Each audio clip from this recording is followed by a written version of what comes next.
All right, so you are two of the coordinators of the Podcamp. How is that role? Like, how did Podcamp come around? How long have you been working with it? So we started. I think we probably discussed it in 2008, the first time. So it was basically Third Wednesday crew, basically. So there's an event called Third Wednesday, and a group of us just got together and said, somebody had heard of Chris Brogan putting on a Podcamp. We said, well, why don't we do it here? Because we'd like to.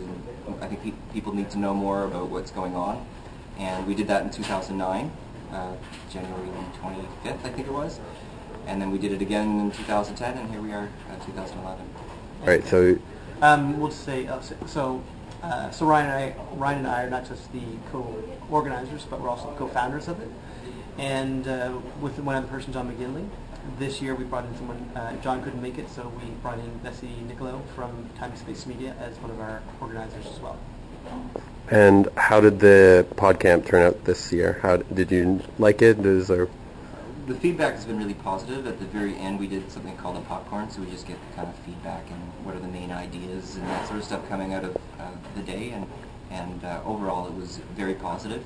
And we also got a lot of good feedback, and I think there were a lot of interesting things kind of said from that piece as well. So I feel really good about it. It was awesome. It's fast. Okay, so yeah, we planning. So planning, we're going to do kind of a look at what happened this year and what was great, what was not so great, and kind of feed from there. And then I think we'll probably ramp up somewhere in July just to kind of have a discussion and get things going again. But I think we're going to do it again. For sure. Right. So what's the website URL and any Twitter? Halifax.ca.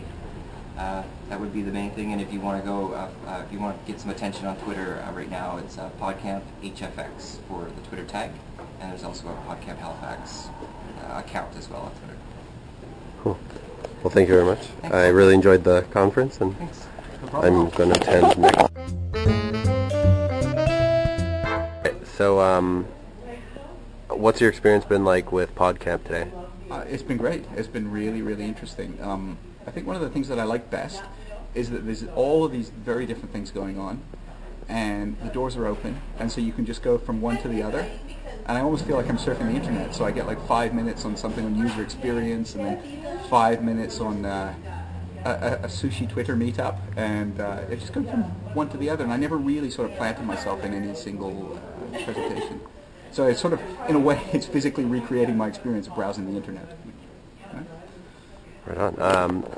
You had a topic you were talking about. What was that, and how did that go? Okay, well, I was talking about a mishmash of many different things. It was wasn't very well organized. It was sort of putting together a lot of thoughts that I've had over the years about doing journalism internationally, and it's related to the time that I spent in Mexico as a foreign correspondent and coming back to Canada and sort of feeling somewhat out of place, and that got me thinking about like interculturality and how different cultures communicate and see each other, and the place of new media in that. And I think it went really well. I feel like I talked too long. I went on. My mouth was extremely dry by the end, but I got some really interesting questions all the way through. I could see people like putting their hand up, and that was very encouraging and exciting, actually. So one of the things I found like interesting was quite a bit of it was about old versus new journalism, right? Yeah. What's your opinion about the new media use, the new use of journalism in new media? That made no sense. Sure. Yeah. Well, I think for a long time there's been two camps basically. There's been the old media who are seeing their jobs threatened, basically, are scared in many cases if they haven't already lost their jobs because of how easy it is to get news online.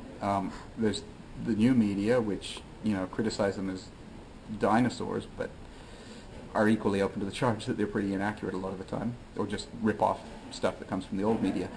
So there's been these two camps, and it's been really acrimonious. But I think now what we're starting to see is a convergence of the two and an interdependence, especially in the international market, because there just isn't the money that there used to be to pay for foreign correspondents, which are a fairly expensive beast. But in a way it doesn't matter, because there are so many people online in other countries blogging.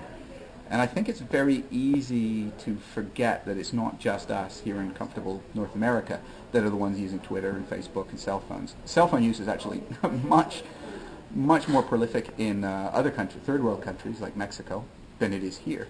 It's much easier to send. It's much more common that people send news to each other through a cell phone in other countries, and there's just one step away from getting that onto Twitter or Facebook or the internet. So there's going to be that is going to be increasingly important in the way foreign correspondents cover other countries.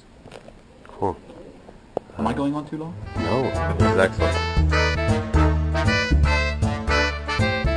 So you guys are at Podcamp. How's your experience been today? It's pretty good. Got to meet up with a lot of people who had a lot of great information, a lot of great feedback. A few nerds and geeks, but that's to be expected, and they were all pretty good. A lot of the sessions were pretty entertaining, and they gave a lot out. Yeah, I think I got the answers to a couple of technical questions that probably would have taken me months to find out otherwise, so that was good. It was like a shortcut to the kind of heart of some problems I've been having. And we had a chance to present Youth on the Radar, which is our organization, and do a really unusual style of conference where it was more like small discussions, so I liked that. And how did that work out, your presentation? Really well. We decided to do it as a round circle, and we started off with just like a quick little game, get everybody up and moving, get everybody sort of relaxed, and then we put out a few questions and all that, and we got back awesome feedback. Yeah, a lot of support and different ideas, and there were about 4 conversations going on at once with like 5 to 6 people, and we took notes about that, and it felt like we did like 4 mini sessions in one because we got a lot of information. Wouldn't you say that? Yeah, my favorite part of the whole thing was that we had high school students teaching and leading a lot of the discussions and kind of hosting discussions of a whole bunch of adults and professionals from various fields.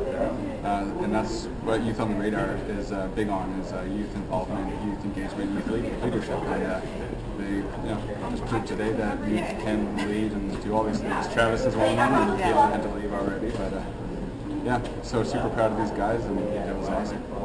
Right on.